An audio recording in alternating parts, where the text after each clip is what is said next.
Freakonomics Radio is sponsored by Pacific Life Insurance. From pinky swears to I do, you make promises throughout your life. For nearly 160 years, Pacific Life has been helping you keep them by protecting those who matter most. Pacific Life, the power of a promise. Ask a financial professional how Pacific Life can help you create a more confident financial future. Pacific Life Insurance Company, Omaha, Nebraska, and in New York, Pacific Life and Annuity, Phoenix, Arizona.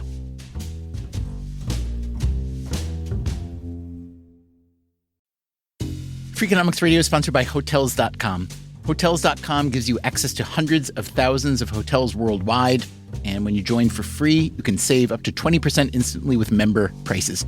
Plus, every stay earns rewards. So when you book one trip, you're already lowering the cost of the next one. Hotels.com is simple, rewarding, and designed to help you get more out of every stay. Sign up for free and book today. Hotels.com. It's all in the name.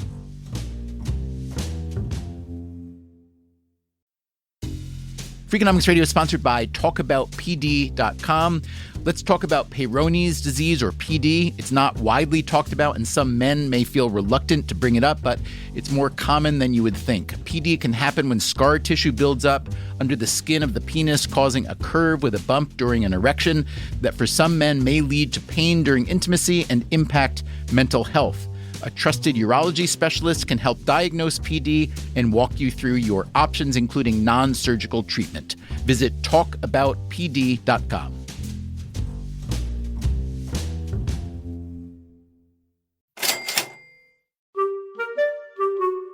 All right, so Levitt, it's time to field some questions from listeners and readers, some frequently asked questions. How do you feel about that? You ready?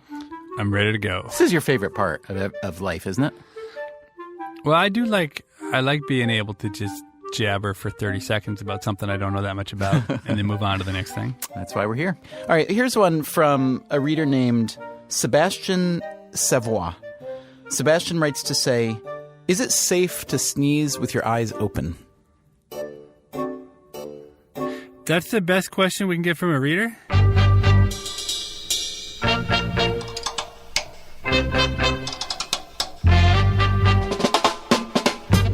From WNYC and APM, American Public Media, this is Freakonomics Radio, the podcast that explores the hidden side of everything.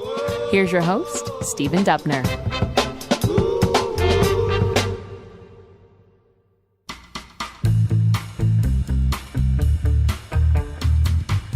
All right, so let's start with a reader named Alex Daly. And Alex, he or she, I'm not sure which, wants to know how to drive like an economist. Quote, as I was slowed down to a crawl by what turned out to be rubbernecking on a highway last week, I was leaving a very large cushion to keep traffic flowing, but invariably someone would tailgate me or cut in front. Is there anything we can do about this? Levitt, you have any thoughts? Well, I will say that there are few instances in our society where individuals are able to impose such large externalities on other individuals through their behavior as it is on the roads. So through aggressive driving and drunk driving and simply from being on the roads, period, it turns out that other people driving impose huge costs on me as a driver. That if no one else was on the roads, I could speed along at whatever speed I want. I'd never have to worry about crashing into another car. Life would be good. But between congestion and accidents and the insults that come when people cut you off, roads are the place where, as an economist, you always think about externalities. And the obvious solution to externalities are usually prices that we should be charging people on the roads. Now, last time I was out there with you a couple weeks ago, I realized that you and I have something in common that I think most men don't have in common. Do you know what I'm talking about? Yeah, admitting that we're terrible drivers. Yeah. I mean, I wouldn't say terrible about you or me. I mean, I think you're actually okay. Oh, I'm so bad. I used to judge. You did make that one U-turn by the Dairy Queen. That was crazy. I used to judge my progress as a driver by how many miles I would go in between rear-ending someone on the freeway. And if I went more than 500 miles before I slammed into someone from behind on the freeway, I judged that to be a success. But I haven't done that in over a year. You're very cautious. No, I'm not cautious. Maybe worried then is the right word? Because you're constantly saying, oh, God, I'm going to hit something. Is that guy going to hit me? But that's because I have data. Well, I have there data you go. that I know that you saw my car. I did. My car is so covered with dents. Your car does look a little bit like a demolition derby car. So you and I, both being admittedly not the best drivers in the world, we probably should be promoting or at least wishing for the next great invention. You thinking what I'm thinking? The driverless car. Yeah, the driverless car. I badly want the driverless car. I would be so happy if starting tomorrow there were never another driver in a car. I mean, the driverless car is an unbelievable invention, I think. The question is, how much would people pay to be able to do other things they enjoy, like reading the newspaper or watching TV or being on the internet when they're riding in a car instead of having to drive? And I think the answer to that is people would pay a lot of money. And that's just the start. That even ignores the fact that presumably we aren't going to let driverless cars be on the road unless they're a lot better at driving than cars that have humans driving them. So the biggest gain might even be in the reduction of fatalities. Maybe, who knows, 15,000, 20,000 fatalities a year in the U.S. alone. And worldwide, I mean, the number 30. of people who I think die. we're still at about 30. Right, so I'm thinking that still driverless cars are occasionally going to hit things. Okay, and so kill people, how much better? So how much better? How much safer? Just on a pure fatality level, let's say, how much safer do you think driverless cars would have to be for people to accept them, or would it be that even one driverless car death is too many for people because they don't like to cede control? Yeah, that's a great question. My guess is that if driverless cars have even a tenth as many fatalities as cars with drivers, there will be no public acceptance of them.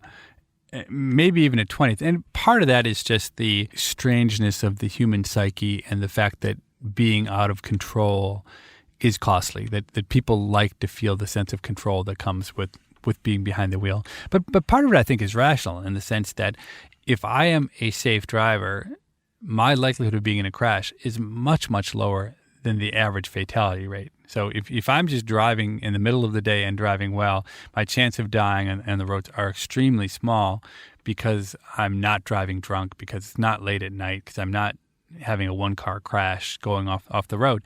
So consequently, I think it isn't crazy for people to demand that driverless cars be very, very safe because of the heterogeneity in the current safety attributes of drivers in the population.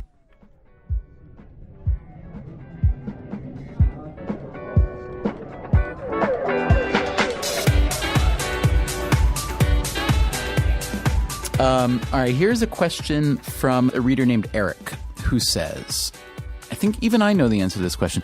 Eric says, I've never really understood why nightclubs run ladies' nights. Why do you think the nightclubs target women? I think I know the answer to that, and I'd be curious to know if my obvious answer is maybe wrong. Do you have any thoughts, Levitt? I've never heard an easier question than that. What's Eric thinking? Has Eric ever been to a nightclub? All right, well, I will tell you this, though. Did you know that ladies' nights discounts have been struck down in various states as being unlawful gender discrimination against men? That sounds like a great undergraduate thesis to see what impact the natural experiment of a law change has on whatever outcome that creative undergraduate can find to explain. Well, let me ask you this. If some states decide to strike down ladies' night on the grounds that it's gender discrimination against men, what about a senior discount, for instance, or a kid's discount? Let's say a movie theater, right? A senior citizen and a child are consuming the same amount of product at a movie theater as a non-senior kid, right? They're all watching the same movie. What is the point of offering a senior discount? Everything in pricing is about the elasticity of demand. And if it turns out that it costs you the same to provide a seat to a senior as it does to a regular age person at the movie theater, but the seniors are more sensitive to pricing, then you want to charge the seniors lower if you can. It's what economists call price discrimination, and it's the basis of much of what creative companies are trying to do to maximize their profits. Okay, so that makes sense. But let's say I like to go to early bird showings of movies where there's a senior discount. And let's say I'm 40 years old. And let's say the guy next to me is 55 years old and he's just gotten his AARP card. And he gets a senior discount. I want the senior discount too. How is that fair? How is price discrimination not the kind of discrimination that we don't allow? So fairness isn't really the question. The question is how do companies make the most money? I mean, companies would love to charge different prices to different people. They pay a price for it, though, because it makes consumers angry when they find out that they're the ones who have paid the high price. But, when you go online, whenever I buy anything online, there's always a little slot at the checkout page which says coupon or coupon code. And I never, ever have one. And every time I see it, I feel bad about myself because I think, what kind of special deal is out there that I'm not getting? Now, I guess in many cases, there's probably no special deal. But it actually always induces sadness in my part to know that these companies are engaging in price discrimination and I'm the odd man out. And do you ever say, you know what, if I'm not getting the coupon or the discount, forget it. I'm just not going to buy it? No, because I'm not a very price-sensitive buyer. I just try not to look at prices and I just try to enjoy life.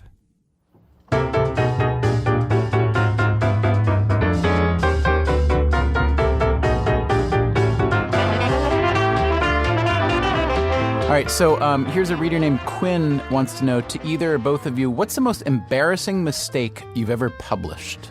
Published? Oh, I thought they were going to say did. You got some great ones, Dubner. What, that I did? Yeah. Or published? When I'm with you, you embarrass yourself sometimes pretty. Can you tell the Bill Gates story? Oh my God. I don't think I can. That is too painful. I think you have to. That was one of the funniest stories ever. That was so bad. I couldn't believe it was really happening. All right. So you and I, Levitt and I, we were somewhere about to give a lecture for it was some big conference of some kind somewhere. Software programmers, probably. Okay. And as I recall it, we were having a conversation in like the green room beforehand with another guy who was like the MC maybe of the event. I think he was exactly. He was the MC of the event. Okay. And then he said that, I'm acting as an MC, but actually I'm a stand-up comic, right? And I said, oh man, I love comedy. I truly love comedy, but it looks so friggin' hard. It just looks like, if I watch professional sports, I understand that that's hard, and I know that I can't hit a 90-mile-an-hour fastball, but I can kind of get it. But with comedy, it just looks like incredible, so easy to fail. And I started telling this guy about this situation that I'd seen that I thought was the most spectacular failure of any comedian, which was at another conference where I spoke. And the act before me was a comedian who had made a whole show impersonating Bill Gates. And like that was his act for 45 minutes. It was like a comedy routine for software audiences where he was impersonating Bill Gates. And I was there for this one and I watched it and it was dreadful. So I described to this comic that we're standing with that day how bad it was and that I felt terrible for the guy, that he was plainly working really hard. But like from minute 2, it was plain that his Bill Gates impersonation act sucked and there was no way it was going to get better. And then you've got like 5,000 people in the audience and this dynamic of them having to sit through the whole thing and him having to go through the whole thing while knowing the next 3 minutes were going to be terrible. And I just described it. And this guy's getting like this smile on his face, this comedian, as I'm describing it to him. And then I finish and he said, yeah, that was me. I said, no. I said, you're messing with me. There's no way. He said, no, that was me. And he starts to do the act. And that was him. And he had been dressed up in Bill Gates clothes. So I hadn't recognized him now. And he turned out to be like the nicest guy and a really good comedian. And you know what I thought was the nicest thing about him is he totally forgave me. He said, you were right. That act was terrible. I tried it out. I killed it. And there it goes.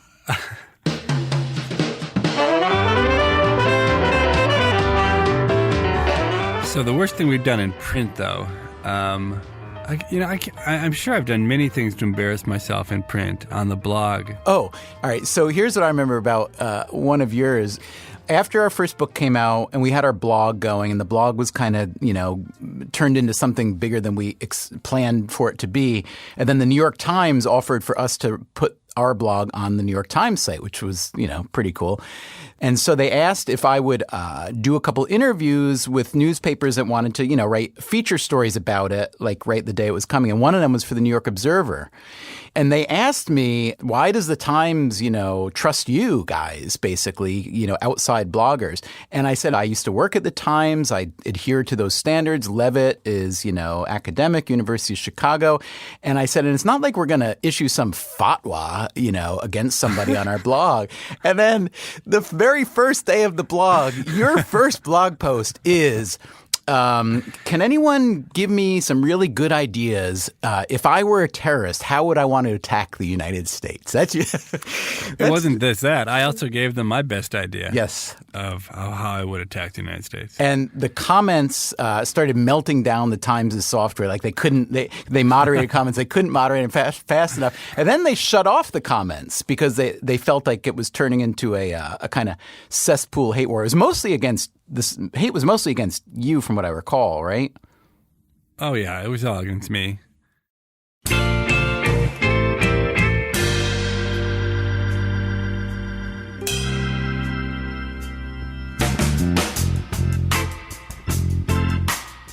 When we come back, we'll shift gears and talk to Steve Levitt about someone who is very important to him and to Freakonomics. She went into my mother's closet, and my mother, for some unknown reason, had these big blonde 1970s wigs. And my sister put that big blonde wig on me, and I was transformed into Emily Vanderpool. That's coming up on Freakonomics Radio.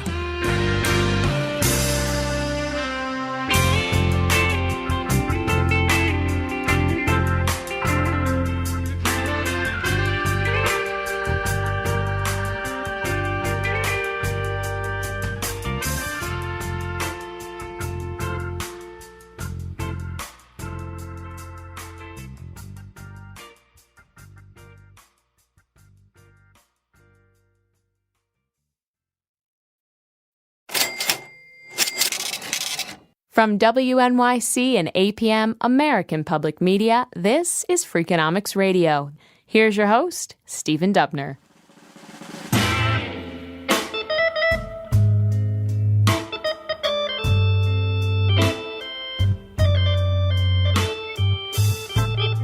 As Steve Levitt and I were answering your Freakonomics Radio is sponsored by Cash App.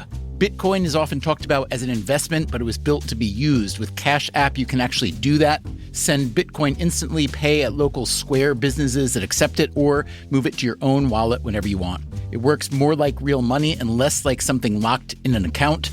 For a limited time, new customers can get $10 added to their balance. Just use code CASHAPP10 when you sign up. And don't forget this part, send at least $5 to a friend in the first 2 weeks. Terms apply. Cash App is a financial services platform, not a bank.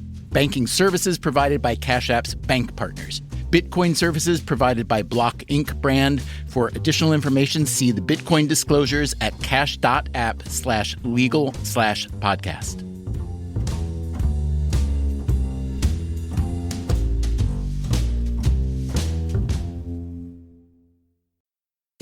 Freakonomics Radio is sponsored by Figure. Did you know that 40% of homeowners own their home outright? If that's you, don't let your equity sit idle. Tap it with a home equity line of credit. Figure, the #1 non-bank HELOC lender in the U.S., helps tap equity you've built in your home so you can do things like tackle a renovation or pay down debt. HELOC is a line of credit secured by your home. You can draw what you need, repay, and draw again. Figure offers a 100% online application. Get approved in 5 minutes and funding in as few as 5 days. It's faster than a bank loan and cheaper than a personal loan. Check your rate today without impacting your credit at figure.com/Freakonomics. This post is sponsored by Figure, NMLS ID 1717824. Figure is an equal housing lender. For more information about their licensing, visit nmlsconsumeraccess.org. Figure's HELOC is subject to credit approval and terms apply. Freakonomics Radio is sponsored by Range Rover Sport, a vehicle that blends power, poise, and performance. With a distinctly British design, the Range Rover Sport is built to take on roads anywhere. Free from unnecessary details, its raw power and agility shine. Combining a dynamic, sporting personality with elegance and agility, it delivers an instinctive drive. Its assertive stance hints at an equally refined driving performance. Defining true modern luxury, the Range Rover Sport features the latest innovations in comfort and convenience. The cabin air purification system, alongside the active noise cancellation, creates a new level of quality, comfort, and control. Terrain Response 2 offers 7 terrain modes to choose from, fine-tuning the vehicle for any challenging roads ahead. A force inside and out, the Range Rover Sport is available with a choice of powerful engines, including a plug-in hybrid with an estimated range of 53 miles. Build your Range Rover Sport at rangerover.com/US/sport. Questions for this podcast? Our conversation drifted to something much sadder, the recent death of his sister, Linda Levitt Gines, who was only 50 years old. She died of cancer. So Linda was an incredibly influential person on my life, and in many ways I can thank my sister Linda for who I turned out to be. If you go back to a time when I was maybe 12 years old, you have to imagine what I was like. I was incredibly reserved, quiet, shy. My only thing I liked to do was when I came home from school was to sit in my room and play by myself. You can imagine my horror in 7th grade when every student at the school I went to, St. Paul Academy, was required to participate in what was called the declamation contest. And this required you to go and find some piece of poetry or literature and to stand in front of the class and to recite it from memory. I mean, absolutely my worst nightmare. And so I went to my sister Linda, who at that time was in 12th grade. I asked her what I should do about the declamation contest, and she said, I'm going to take care of it for you. So she picked out a passage, and the passage was from a short story by Gene Stafford called Bad Characters. And the only shortcoming of this otherwise very entertaining passage is that it was written from the perspective of a girl. And it's amazing how much of this still sticks with me so many years later. Emily Vanderpool was the name of the narrator, and that's the person whose persona I had to take on. So all of this seemed fine. It was going well until the 11th hour when, as I practiced it, my sister Linda said, it's just missing something. I think we haven't got it all there. And she said, I think I have an idea. And she went up and she got one of her jumpers out of the closet. They had school uniforms that they had to wear when they were younger. Okay, and she put me in one of her school uniforms. And she said, no, we're still not there. And she went into my mother's closet. And my mother, for some unknown reason, had these big blonde 1970s wigs. And my sister put that big blonde wig on me, and I was transformed into Emily Vanderpool. And maybe others would have done differently, but I got up in front of the class, and I gave the speech, and the worst possible thing happened. They liked it so much that I won the class representation contest, which means that I had to go and give the same speech in front of the entire school body, which was really my worst nightmare. And I got up there, and I think in part because of the fact I was in drag, it was somehow easier to do than if I wasn't in drag. And against all odds, I won the entire 7th grade declamation contest. And I think it really did put my life on a different path than the one I otherwise would have headed down.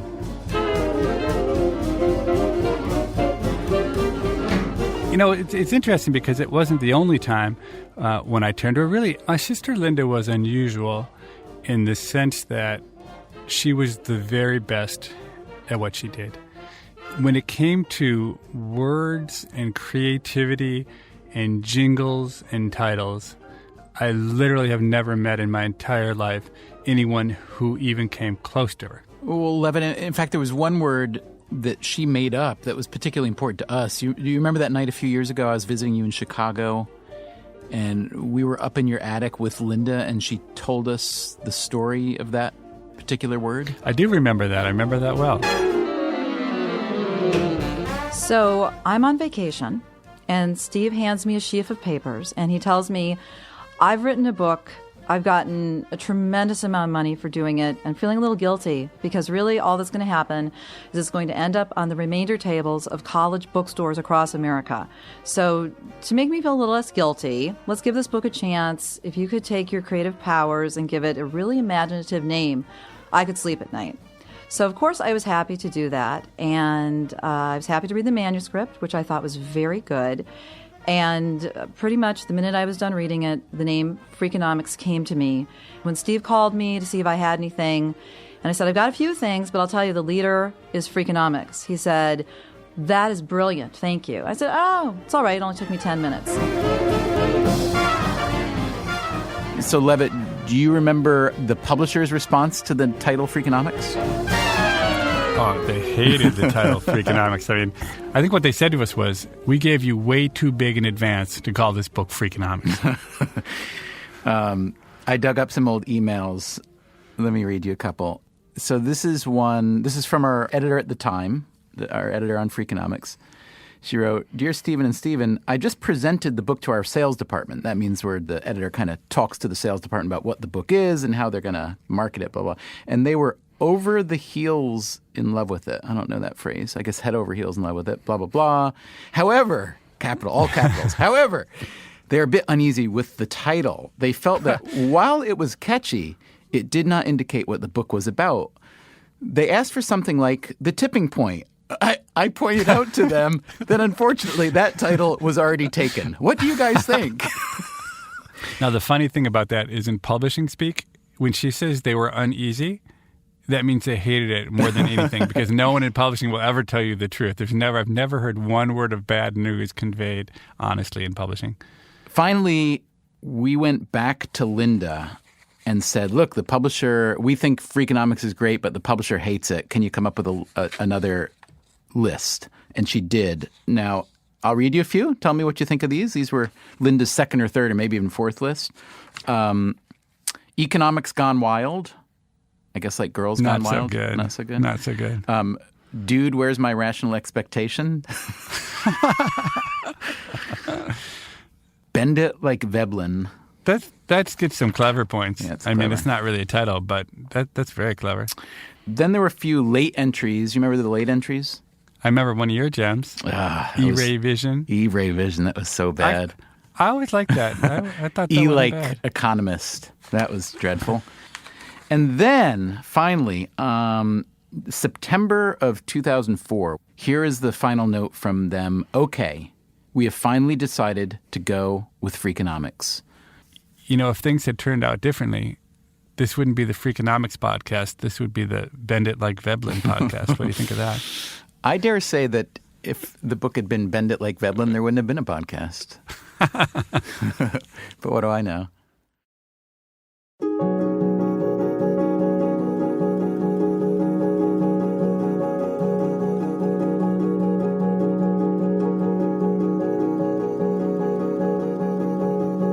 So, Levitt, I remember something you once said that really stuck with me. It was about your first child, your son Andrew, who died very young, around his first birthday. Is that right?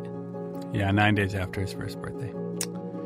And I remember you saying, this was when I first got to know you, I remember you saying that most people didn't ask or say anything about Andrew and about his death because they think that you won't want to talk about it, but in fact that you are the one who does want to talk about it, and in fact they're the ones who don't want to talk about it.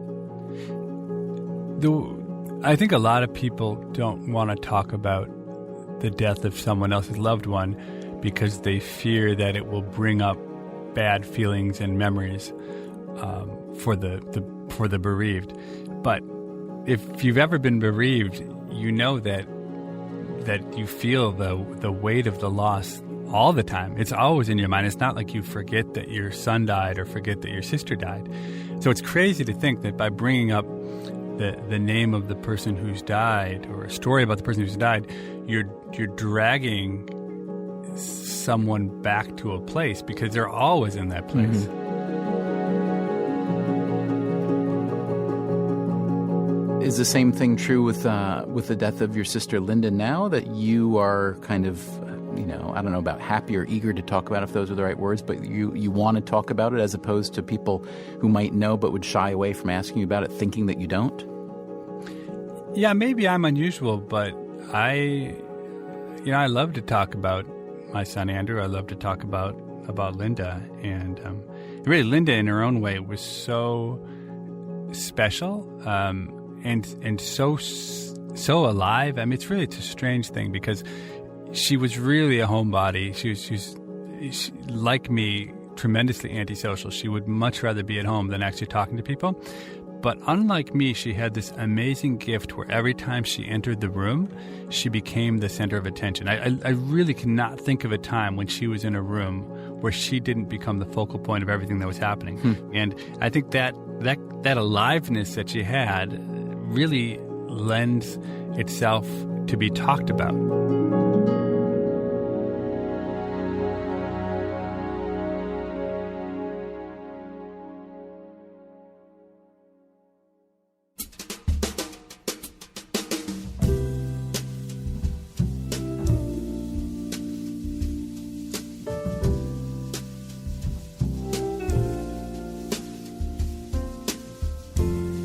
Freakonomics Radio is produced by WNYC, APM, American Public Media, and Dubner Productions. Our staff includes Susie Lechtenberg, Catherine Wells, David Herman, Justin Jimenez, Bure Lamb, and Chris Bannon.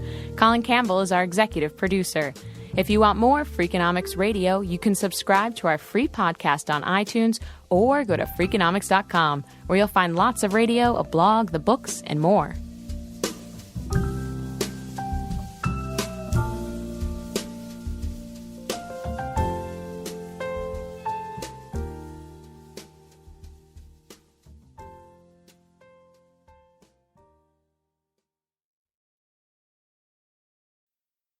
Freakonomics Radio is sponsored by Ozempic. Innovation happens through rethinking what's possible, and when it comes to GLP-1s, Ozempic pill does just that. Learn more about Ozempic semaglutide tablets, 4 and 9 milligrams, by calling 1-833-OZEMPIC or visit Ozempic.com to view the medication guide and ask your doctor what's possible with FDA-approved Ozempic pill.